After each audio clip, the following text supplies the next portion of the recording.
अहो मंडळी, आज खारं वांगं केलं आहे. त्याच्यासाठी आपल्याला इथं अर्धा वाटी सुकं खोबरं हे भाजून घ्यायचं आहे. तसंच इथं मी भाजलेले शेंगा अर्धा वाटी घेतलेली आहे. एक छोटं टमाटा, तसंच हिरवी मिरची, हळद, गरम मसाला, चवीनुसार मीठ, अद्रक लसूणची पेस्ट आणि कोथिंबीर घालून याचं भरण तयार करायचं आहे. तसंच थोड्याशा पाण्यामध्ये इथं मीठ घातलेली आहे आणि हे वांगी देठ काढून हे व्यवस्थित कट करून ह्या मिठाच्या पाण्यात घालायचं आहे. आणि तसंच हे किडकी आहे का नाही ते चेक पण करायचं आहे. आता वांगीमध्ये व्यवस्थित असं भरण भरायचं आहे आणि आपण इथं पाहू शकता.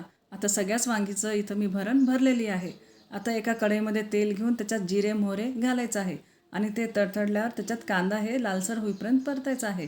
कांदा लालसर झाल्यावर त्याच्यातच हे भरलेले वांगी घालून परतायचं आहे आणि उरलेला मसाला सगळंच याच्यात घालून पाणी घालून 5 मिनिटापर्यंत झाकून हे शिजवायचं आहे. 5 मिनिटानंतर खारं वांगं तयार झालं.